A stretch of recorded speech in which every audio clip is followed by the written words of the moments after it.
warahmatullahi wabarakatuh. Salam, Om Swastiastu, Namo Buddhaya, salam kebajikan, salam sejahtera bagi kita semua. Rahayu, Rahayu, Rahayu. Dengan segala kerendahan hati, perkenalkan kami dari kelompok 5. Kelompok kami akan membahas suatu fenomena sosial politik yang tentunya menjadi urgensi bagi kewajiban tersendiri untuk dibahas, yaitu mengenai kemiskinan di kota Tasikmalaya. Kami akan menghadirkan beragam perspektif untuk menganalisa fenomena tersebut, karena kemiskinan adalah tentang kompleksitas dalam suatu tatanan kehidupan yang berisikan variasi-variasi dalam postulat yang beragam. Bisa jadi karena struktural pemerintahan dalam kajian internasional, ataupun tingkat sosialisme dalam kondisi masyarakat yang tidak mandiri, ataupun hipotesis yang muncul dalam kajian ekonomi politik, kebijakan publik, antropologi politik, dan lain-lain semacamnya. Kita akan kupas tuntas semua hal tersebut. Selamat menyaksikan. Kota Tasikmalaya adalah kota baru hasil pemekaran dengan Kabupaten Tasikmalaya. Salah satu alasan pemekaran tentunya karena sudah memenuhi unsur kemandirian dalam seluruh spektrum kehidupan. Hal ini bisa disoroti misalnya dari SDM-nya. Orang-orang hebat banyak lahir dari kota Tasikmalaya. SDA yang dulunya masih melimpah ruah, ada pesawahan, perbukitan, pertambangan, perikanan, dan lain semacamnya. Hingga kota ini pernah mendapat julukan sebagai Delhi Van Java. Kota santri sudah menjadi glorifikasi yang familiar dan harusnya berbanding lurus dengan impian masyarakat madani yang sejahtera. Tetapi seiring berjalannya umur kota ini yang ke-21, realitas sosial yang dialami oleh masyarakat malah berbicara sebaliknya. Ada unsur kontraproduktif yang masyarakat rasakan, dibuktikan dengan fakta dan data yang ada. Pada kuartal pertama tahun 2021, BPS merilis angka kemiskinan kota Tasikmalaya yang naik sangat signifikan, mencapai 13% dari yang semula 11,6%. Memang pandemi COVID-19 akan memberikan indikasi yang nyata terhadap signifikansi kenaikan tersebut, tetapi dengan realita tersebut sekaligus mengejawantahkan mengenai pola restrukturisasi ekonomi dan sosial yang diakibatkan oleh pandemi COVID-19 di kota Tasikmalaya yang belum maksimal.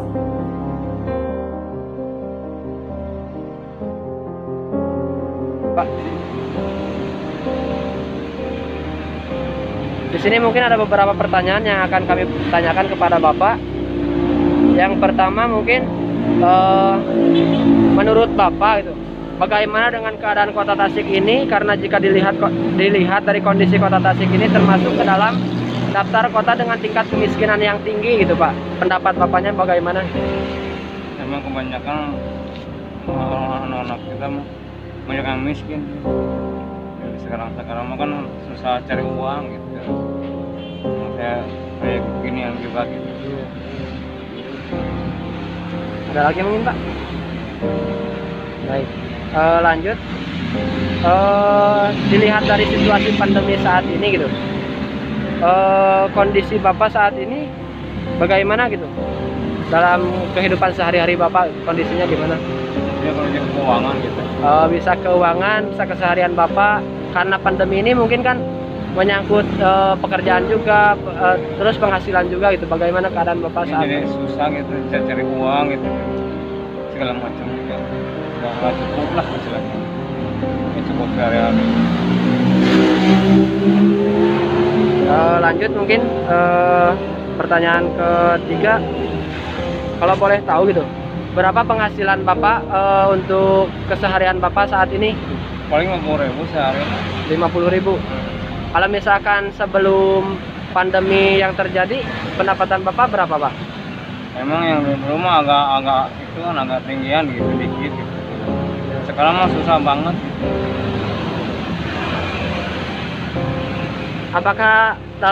Apakah dari pendapatan Bapak saat ini mencukupi untuk kehidupan sehari-hari Bapak? Mungkin ya dipas-pasin aja. Enggak itu, dipas-pasin aja. Nggak cukup-cukupin gitu. Pertanyaan selanjutnya Pak, sampai saat ini apakah Bapak merupakan masyarakat yang menerima bantuan dari pemerintah Kota Tasikmalaya Pak? Ya kadang-kadang ada, kadang-kadang sebagian, kadang-kadang gitu. Kadang-kadang dikasih kadang-kadang enggak. Kalau boleh tahu dalam bentuk apa ya pemberian dari pemerintah Kota Tasikmalaya itu? Kalau istri saya mah pakai namanya kalau udah desa itu ngambil yang 600.000. Oh, yang PKH mungkin ya? Yang Oh. Baik. Mungkin siapa yang ditanyakan dari kami. Terima kasih atas perhatiannya. Mohon maaf telah mengganggu waktu bekerjanya gitu. Mudah-mudahan tanggapan dari Bapak bisa membantu kami dalam mengerjakan tugas, terutama bisa tersampaikan kepada pemerintah pesan-pesan dari Bapak gitu. Terima kasih Pak. Wassalamualaikum warahmatullahi wabarakatuh. Ada dagelan yang sangat lucu dan dialami oleh kota ini. Angka kemiskinan naik signifikan seperti yang sudah dijelaskan oleh teman saya barusan. Sementara di sisi lain, indeks pembangunan manusia di Kota Tasikmalaya mengalami kenaikan. Apakah kemiskinan ini sebatas data belakang dan permasalahan sistem dan ketidaksejahteraan bukan sesuatu yang dirasakan, ataukah kemiskinan ini benar adanya? Berdasarkan pengamatan fenomenologi yang direlokasikan dengan berbagai data sekunder yang ada, pada tahun 2020 saja terjadi penyusutan pedagang kaki lima menjadi 756 PKL. Dari yang tadinya 4.317 PKL pada tahun 2019. Hal ini memiliki korelasi signifikan dengan presentasi kemiskinan yang mengalami kenaikan di tahun tersebut sebanyak 9.150 orang. Dan tidak menutup kemungkinan sebagian besar adalah para PKL yang gulung tikar. Pengamatan yang lain juga dikarenakan dari PHK perusahaan yang sedikit banyak dipengaruhi Undang-Undang Cipta Lapangan Kerja. Setelah kelompok kami melakukan pengamatan dan melihat beberapa diskusi mengenai kemiskinan di Kota Tasikmalaya, adalah salah satunya dalam acara Visip Solution Group yang diadakan oleh BEM Visip tahun kemarin. Pemerintah Kota Tasikmalaya memberikan kritik kepada BPS yang melakukan sampling tidak merata di 10 kecamatan dan hanya melakukan sampling di 3 kecamatan yang secara empirik merupakan wilayah pinggiran dan belum menjadi fokus pemerintah kota, yaitu Taman Sari, Purbaratu, dan juga Cihideung.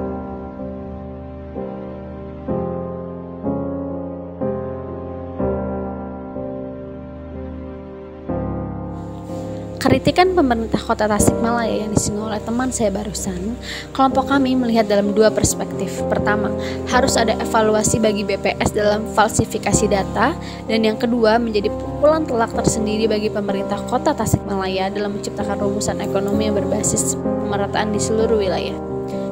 Hal ini berkaitan dengan konsep RPJMD yang dibangun dari tahun ke tahun, sementara fokus dan lokusnya tidak dilakukan mencapai titik sustainable. Hal ini tentunya menjadi kontraproduktif dengan teori lepas landas W.W. Rostow. Harusnya pemerintah Kota Tasikmalaya yang terbilang daerah masih muda menerapkan teori tersebut karena berjalannya secara maksimal ketika era Soeharto silam. Kemudian, kelompok kami juga menyoroti ruang lingkup kebijakan publik yang dikeluarkan. Tingkat efektivitasnya masih terkesan ambigu dan tidak sesuai. Fenomena ini kemudian memiliki hubungan dengan kualitas sumber daya manusia dalam tatanan pemerintahan yang masih belum memiliki korelasi signifikan dengan konsep reformasi birokrasi. Rakyat Kota Tasikmalaya yang belum sejahtera telah dikelilingi oleh kasus korupsi yang saling bermunculan. Dari Wali Kota Tasikmalaya, Kepala Bapeda, mantan Direktur RSUD, penjabat BUMD, dan lainnya.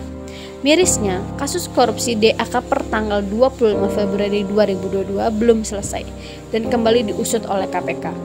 Pola pengembangan ekonomi pun tidak sepenuhnya menjadi fokus. Banyaknya pengusaha atau PKL yang gulung tikar menandakan tidak adanya formulasi insidental yang disiapkan pemerintah untuk menjaga hal tersebut agar tidak terjadi.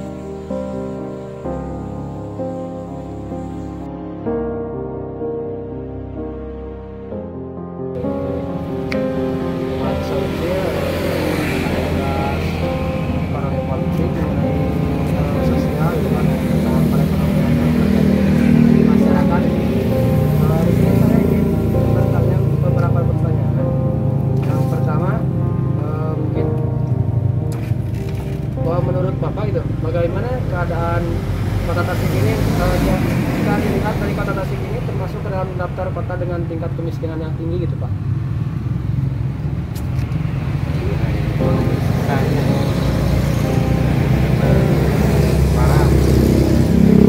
Tidak, kamera dari sini lah, dari dua arah. Oh, saya kelihatan tangan sedikit banget itu. Ya, itu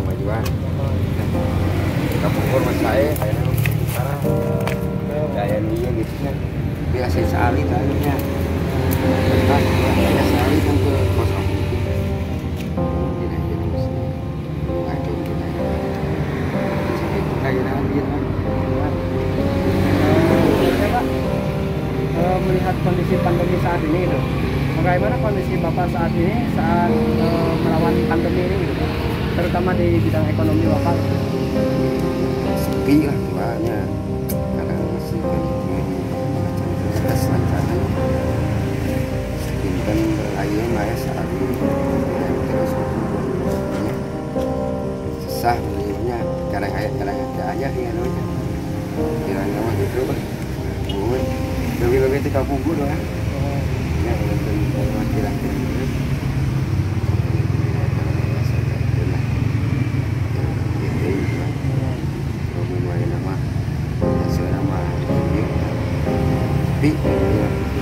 internet kayaknya gitu. Saya itu aja. Lanjut mungkin Pak, pertanyaan ketiga mungkin agak mohon maaf gitu, ada beberapa pertanyaan. Mungkin yang pertanyaan ketiga itu, berapa sih pendapatan Bapak menarik beca itu di saat pandemi ini, kalau misalkan boleh tahu gitu? Paling aku Per satu hari. Kadang-kadang itu kan sepi, raya lagi Pak.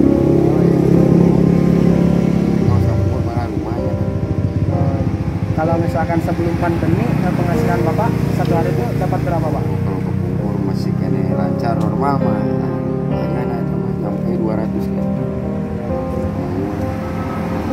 Akhirnya setengah kira-kira. Menerima bantuan dari pemerintah Kota Tasikmalaya? Ya jarang gitu. Kalau dari jalan masuk ada mah. Jalan-jalan maksudnya ya kasihan gitu. Tapi kalau dari itu mah belum. Masih kena lihat. Ya. Mungkin pertanyaan terakhir Pak, ada nggak pesan-pesan dari Bapak gitu selaku masyarakat Kota Tasikmalaya, pesan-pesannya mungkin yang ditujukan untuk pemerintah Kota Tasikmalaya gitu, pesan-pesan dari Bapak?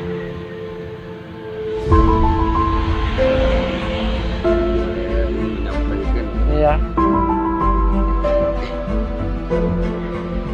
Di sana mau bantuan aja. Iya. Ya nggak apa-apa, sok Pak ungkapkan gitu Pak. Masih ada ingat. Balik lagi. Kalau ada maju tapi kan sekarang.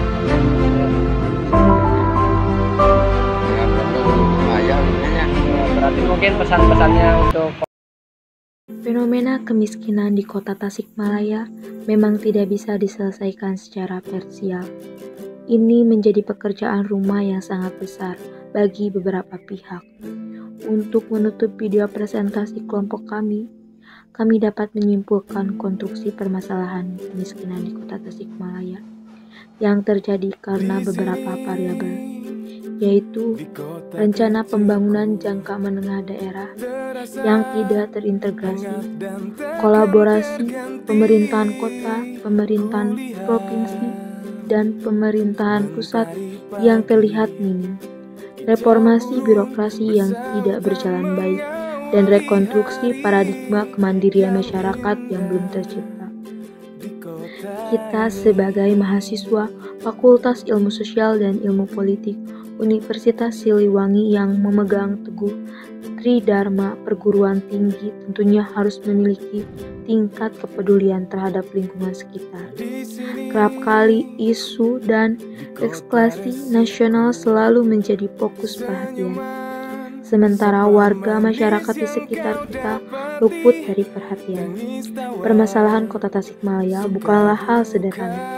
Jutaan warga Kota Tasikmalaya sedang menanti kita untuk memberikan solusi dan implikasi positif kepada mereka demi terwujudnya suatu kata, yaitu kesejahteraan.